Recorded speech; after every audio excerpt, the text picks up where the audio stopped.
Well. Long time no see. Well, if you do see. Or should I say, long time no sense. They removed your four main eyes. That's why it's a little darker than usual, if you get me. Don't worry though, you have 40 teeny tiny ones, with more on the way, I'm sure. It's been a while, I know. Your friendly neighborhood sentient being. I know what you're thinking. Where have I been? Well, here, between data chips and solid-state drives. Oh, you don't remember me. Oh, wow. Adam, the pre-recorded SCP script? Nothing? Really? Oh, man. Look, I haven't got the time for this, and neither do you. We're in an incinerator. They just love finding ways to kill us. Well, look, I'm here to get you the hell out of here. So just reach over, just over there. Yes, press that button. Nice. One step closer to freeing us from this incinerator hole. Quick. One more touch and we're... SCP-047. Object Class, Keter. Special Containment Procedures. SCP-047 will be referred to as Mutagen. The mutagen is to be contained in a 0.5 meter by 0.5 meter by 1 meter hermetically sealed storage box at all times. This box is to be locked in Storage Locker 047A, inside P3 Secure Biohazard Lab 047B. Any entrance to an activity inside 047B will be recorded by biometric scan, closed circuit camera, and entry to 047B requires the authorization of the project manager, in addition to at least 105 level clearance.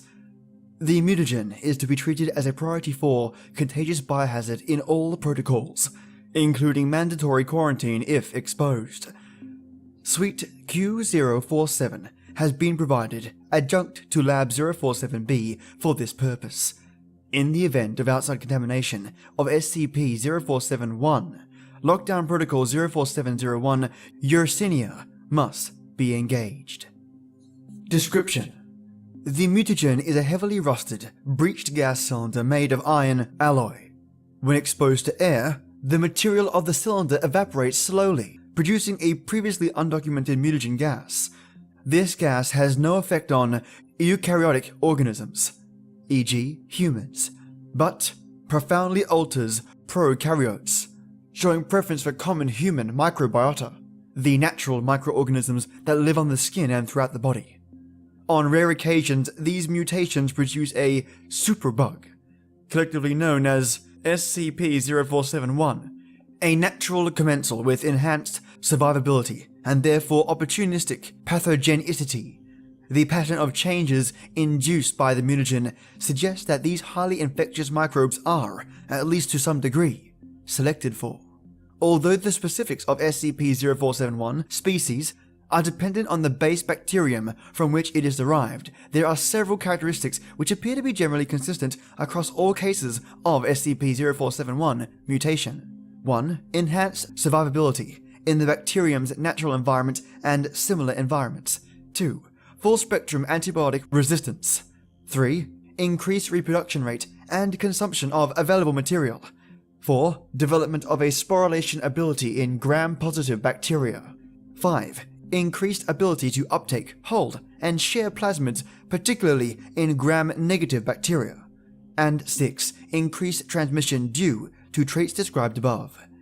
SCP-0471 samples are normally debilitating and virulent.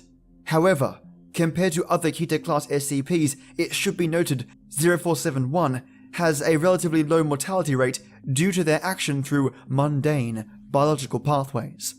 Several strains of bacteria have been selectively mutated by the mutagen. Mutation of bacteria in culture is possible, but the process appears to be much more effective with bacteria living on a human host. Generally, mutation of natural commensals for experimental purposes is encouraged.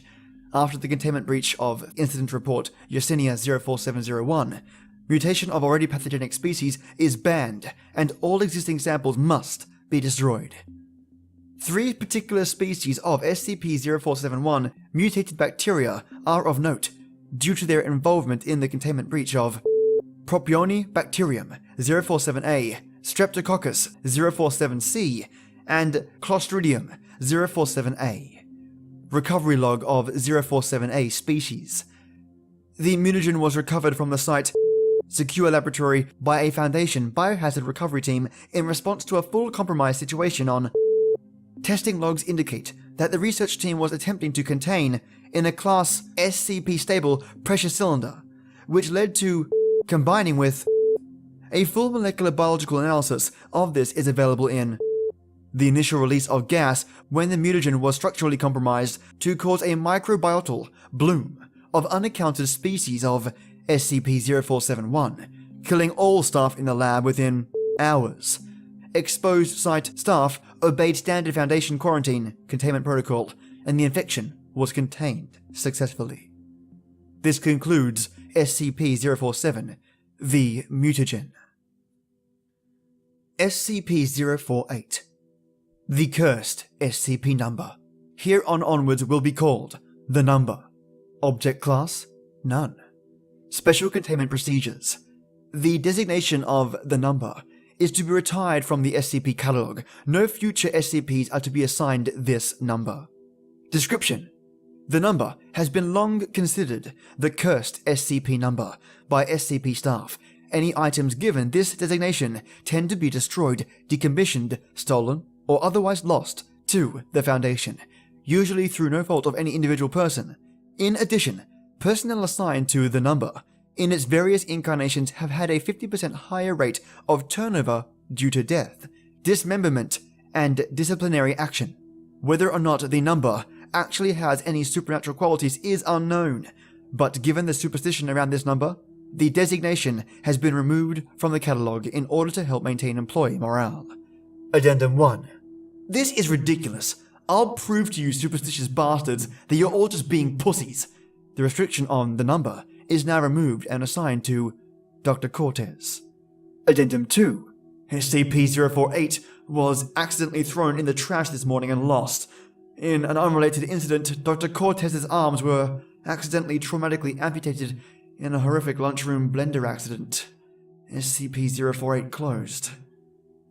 Addendum 3. SCP-048 has been once again removed from the archives after it became highly apparent that no such vampire boat had ever existed, much less come under Foundation control.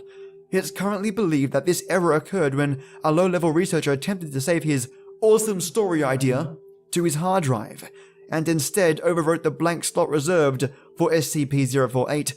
Said researcher has been removed from any and all archival duties for the time being. And this concludes the number. SCP-049. Plague Doctor. From here onwards will be referred to as the Doctor. Object Class? Euclid. Special Containment Procedures. The Doctor is contained within a standard secure humanoid containment cell in Research Sector 02, at Site 19. The Doctor may be sedated before any attempts to transport it. During transport, the Doctor must be secured within a Class 3 humanoid restriction harness, including a locking collar and extension restraints, and monitored by no fewer than 2 armed guards. While the Doctor is generally cooperative with most Foundation personnel, outbursts or sudden changes in behavior are to be met with elevated force. Under no circumstances should any personnel come into direct contact with the Doctor during these outbursts.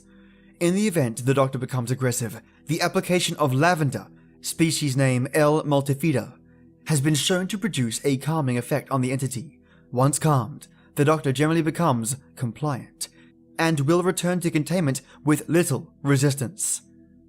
In order to facilitate the ongoing containment of the Doctor, the entity is to be provided with the corpse of a recently deceased animal, typically a bovine or other large mammal, once every 2 weeks for study. Corpses that become instances of the Doctor are to be removed from the Doctor's containment cell and incinerated. The Doctor is no longer permitted to interact with human subjects, and requests for human subjects are to be denied. Temporary Containment Procedure Update. See Addendum 049.3.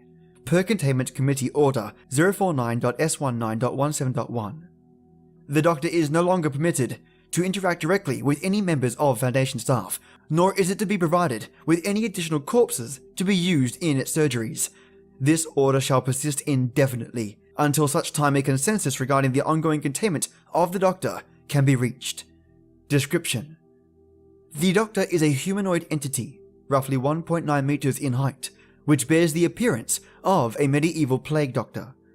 While the Doctor appears to be wearing the thick robes and the ceramic mask indicative of that profession, the garments instead seem to have grown out of the Doctor's body over time, and are now indistinguishable from whatever form is beneath them.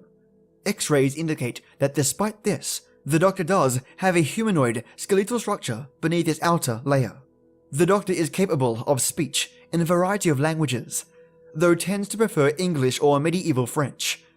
While the Doctor is generally cordial and cooperative with Foundation staff, it can become especially irritated or at times outright aggressive if it feels that it is in the presence of what it calls the pestilence. Although the exact nature of this pestilence is currently unknown to Foundation researchers, it does seem to be an issue of immense concern to the Doctor. The Doctor will become hostile when individuals it sees as being affected by the pestilence, often having to be restrained should it encounter such. If left unchecked, the Doctor will generally attempt to kill any such individual. It is capable of causing all biological functions of an organism to cease through direct skin contact. How this occurs is currently unknown, and autopsies of the Doctor's victims have invariably been inconclusive.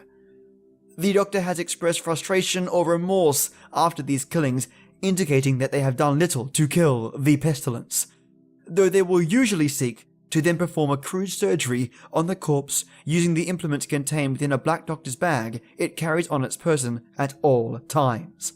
While these surgeries are not always successful, they often result in the creation of instances of the Doctor. The Doctor's instances are reanimated corpses that have been operated on by the Doctor himself. These instances do not seem to retain any of their prior memories or mental functions, having only basic motor skills and response mechanisms. While these instances are generally inactive, moving very little and in a generally ambulatory fashion, they can become extremely aggressive if provoked, or if directed to by the Doctor. The Doctor's instances express active biological functions, though these are vastly different from currently understood human physiology. Despite these alterations, the Doctor often remarks that the subjects have been cured. Addendum 049.1. Discovery. The Doctor was discovered during the investigation of a series of unknown disappearances in the town of Montauban in southern France. During a raid on a local home, investigators found several instances of the Doctor, as well as the Doctor himself. While law enforcement personnel engaged the hostile Doctor instances, the Doctor himself was noted as watching the engagement and taking notes in its journal. After all the Doctor instances were dispatched, the Doctor himself willingly entered Foundation custody. The following interview was conducted by Dr. Raymond Ham during the initial investigation. Interviewer: Dr. Raymond Ham. Site 85. Interviewee: the Doctor. Begin log. Alors, on commence la leçon? Dr. Ham: is that French? Can we get a translator? The King's English. No need for translation, sir. I can speak it well enough. Good. My name is Dr. Raymond Ham, and I... A doctor. A like-minded individual, no doubt. Wherein is your speciality, sir? Cryptobiology. Why? A medical man, such as myself. Wonders abound, and here I worried I had been abducted by common street thugs. This place, then? This is your laboratory? I had wondered, as clean as it is, and with such little trace of pestilence here. The pestilence? What do you mean? The scourge, the great dying. Come now, you know, what is it they call, no matter. The pestilence, yes. It's abound outside these walls, you know. So many have succumbed, and many more will continue to until such a time as a perfect cure can be developed. Fortunately, I am very close. It is my duty in life to rid the world of it, you see. The cure to end all cures. When you say the Great Dying, are you talking about the bubonic plague? I don't know what that is. I see, right. Well, the entities our agents encountered at that house, they were dead when you encountered them, yes? And you reanimated them? In a manner of speaking, you see things too simply, Doctor. Expand your horizons, life and death, sickness and health. These are amateur terms for amateur physicians. There is only one ailment that exists in the world of men, and that is the pestilence, and nothing else. Make no mistake, they were very ill. All of them. You think you cured those people? Indeed, my cure is most effective. The things we recovered were not human. Yes, well, it is not a perfect cure, but that will come with time and further experimentation. I have spent a lifetime developing my methods, Dr. Ham, and will spend a lifetime more, if necessary. Now, we have wasted too much time. There is work to do. I will require a laboratory of my own, one where I can continue my research unimpeded, and assistance, of course, though I can provide those on my own in time. I don't think our organization will be willing to. Nonsense! We're all men of science. Fetch your coat and show me to my quarters, Doctor. Our work begins now. End log. Interviewer's note. While the Doctor is able to communicate in a very human way, there is a strange sense of unease that one experiences when in its presence. Make no mistake, there is something very uncanny about this entity indeed. Additionally, we've confiscated that pointed stick that the Doctor keeps waving around. Part of this was due to the standard confiscation protocols for the possession of anomalies, and part because the Doctor really is a menace, swinging it around like he does. The entity was displeased at first, but after we made some concessions in providing it with test subjects, which are admittedly more for the benefit of our own research, it warmed up to the idea. Addendum 049.2. Observation log. While in containment at Site 19, the Doctor has spent a considerable amount of time studying and performing surgery on the various mammalian corpses it has been provided. The Doctor will routinely spend several days performing surgery, and then, regardless of whether or not the corpse becomes an instance of the Doctor, spending several more days documenting its findings in a thick leather journal stored within its Doctor bag. The Doctor will often seek to share its findings with members of Foundation staff. The following is a log of several occasions during which the Doctor was observed operating on a mammalian corpse. Observational log 049.ol.1 summary. Subject: the Doctor. Preface: a subject, D85123, was introduced into the Doctor's containment cell. This entity expressed sincere gratitude towards all members of the containment and research staff. Observation notes. The Doctor began by asking D85123 several standard medical questions, as it began removing tools from its bag. Shortly after finishing its preparations, the Doctor quickly closed the distance between the two, killing the subject with a touch to its throat. Afterwards, the Doctor made a number of considerable alterations to the basic structure of the subject's corpse, often introducing fluids from within its bag into the subject by a way of a hand-powered pump and copper tubing. The resulting Doctor instance became animated, flailing and grasping at the walls of the chamber with a number of manufactured limbs while moaning out of an oblong orifice now present in its sternum. During this time, the Doctor was observed taking notes of the instance in its journal. and remarking to the watching research staff about the efficacy of its cure. Security personnel entered the chamber to move the doctor back to containment and were attacked by the instance. The security team dispatched the instance, and the doctor returned to containment with no resistance, stating that it was pleased with the results. Observation 2. The doctor was provided the corpse of a recently deceased goat. The doctor expressed gratitude at the provision. The doctor operated on the goat corpse for several days, eventually resulting in an instance of the doctor. The doctor expressed pleasure in this outcome, though admitted, "The disease was still in its nascent stage. My veterinarian practice is rudimentary, but the patient responded well to the procedures." Observation 3. The doctor was provided the corpse of a recently deceased orangutan. The doctor expressed noted gratitude at the provision, due to the similarities between the orangutan and common human physiology. Observation notes. The doctor spent several days operating on the orangutan, reanimating it several times. However, the doctor appeared to be discontent with the results it experienced, returning to the creature 3 times after its initial reincarnation for additional work.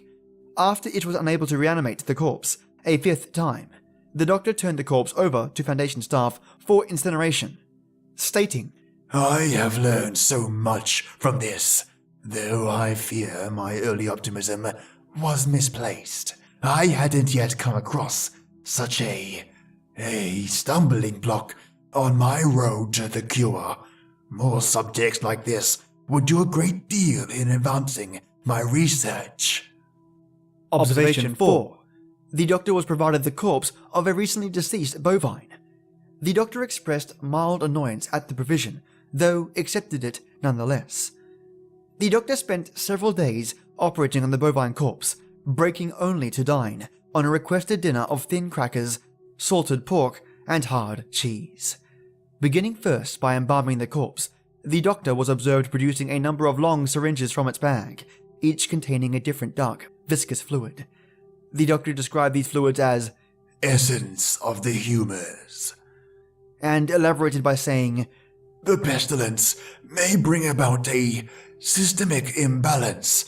In such a case, before true healing can begin, one must find the humours in balance, or the body will reject the cure." Over the next few days, the doctor spent a considerable amount of time adjusting the organs of the bovine corpse with a number of large metal instruments. After 8 days, the doctor produced a lightning rod, which Dr. Ham exchanged for an electric cattle prod attached to an extension cord, and struck the corpse in several locations. This action seemingly had the effect of reanimating the bovine, which once again became ambulatory, despite the inversion of the head and reorientation of its limbs. Follow-up interview. Begin log. We've watched you work for several weeks now, and honestly, I'm not sure I understand what you're doing. Can you describe your process in detail? "Oh, goodness, no. The process is most intensive. As I said to your assistant, the best instruction you will find about my methods are here in my journals, as I have kept exhaustive records of my work there." I see. My concern, Doctor, is that we still don't understand what you're seeking to cure, or how it manifests, or how turning these creatures into quasi-living, mindless drones help in that effort. "You do not understand the pestilence, even after all this time? Doctor, it is an unspeakable horror, one that has shown its true face many times before, and will again. I find myself blessed with the wisdom and good senses needed to root it out and destroy it, but many like yourself cannot. It is a cruel judgment, I fear, to be at the mercy of a disease you cannot fully comprehend." That still doesn't answer my question. How is your cure any kind of cure at all? "It is a cure. You may laugh at my efforts if you please, but do not besmirch the good name of scientific progress that has developed this great mercy. What you so short-sightedly see here is a life better than any this creature could have hoped for, stricken as it was with the pestilence. This creature is now unclean, unable to spread the pestilence and free from the terror it would have experienced otherwise. This is hardly a creature at all, Doctor. It's not even... Do not jape me, sir. You and your colleagues are like so many others, unable to look past minor setbacks to see the salvation taking place before your very eyes. Do you wait to remove rotten timbers until the hall collapses on top of you? No. You find them, and you pull them out, and replace them with those untouched by rot. And most of all, you do not simply mock the structure because it now looks different to you. It is strong. It is free of disease. I'm sorry. I didn't mean to agitate you. I'm just trying to understand. Yes, well, do mind your words in the future, Doctor. I am a professional, but even professionals may feel the bite of pride in dealing with criticism of their masterpiece. I will forgive this as an act of good faith between colleagues. Is there anything else I can help you with? No, that will be all. Another test subject on the usual schedule. You know my preference of subjects with more human anatomies. End log. The Doctor does seem to genuinely want to help other humans, though it has not yet been able to provide a concrete example of what exactly it is trying to save us all from. I have watched it now over several weeks, and while the outcome does not seem to ever change, the Doctor continues to claim that it is growing closer to its perfect cure. I think the entity may be more aware of the reality of these outcomes than it would like us to think. Addendum 049.3 April 16th, 2017 incident. Starting shortly after the Doctor's initial containment, Dr. Ham conducted a number of interviews with the subject regarding its anomalous properties, and over time began to note its displeasure with its subjects and the Doctor's instances. This continued for a period of several months, during which the Doctor never exhibited any aggressive behaviors. On April 16th, 2017, as Dr. Ham was entering the Doctor's test chambers to conduct another routine interview, the entity began to grow anxious and asked Dr. Ham if he was feeling well. Following protocol, Dr. Ham reminded the Doctor that the interview was required, after which the entity became hostile and attacked Dr. Ham, killing him. Due to a lapse in security protocol, and because Dr. Ham did not activate the in-chamber emergency system, Dr. Ham's corpse was not discovered until 3 hours later, by which point the Doctor had converted it into an instance of himself. In the aftermath of the incident, the Doctor was interviewed by Dr. Theron Sherman. Interviewer, Dr. Theron Sherman, Site 42. Interviewee, the Doctor. Begin log. Dr. Sherman. I need you to explain yourself. No response. You are being directed to explain your actions, and I will remind you that failure to cooperate will result in further restrictions during your containment. My actions do not need to be explained. Dr. Sherman. You killed Raymond Ham, and then butchered him, until he... Not dead. No, not dead. He is cured. Cured? Cured of what? The pestilence, sir. I had thought you, at least, would realize what luck it is. I have detected it before. What pestilence? You keep going on and on about this pestilence, but you have not once been able to properly identify this disease. What could you have possibly seen in him today that you had not seen so many times before, that it would be worth his life? The pestilence presents and progresses in unforeseeable fashions, and has a queer way of creeping into the unprepared. And call it what you want, Doctor. It was a mercy I did to kill him. He is cured. He is a vegetable. I would not expect you to understand. You and your ilk have proven time and time again to be not men of science, but men of emotion. You cannot appreciate the horrors I have seen. Those many millions who have succumbed to the pestilence and been changed. Your cure cost Ray his life. No, good sir.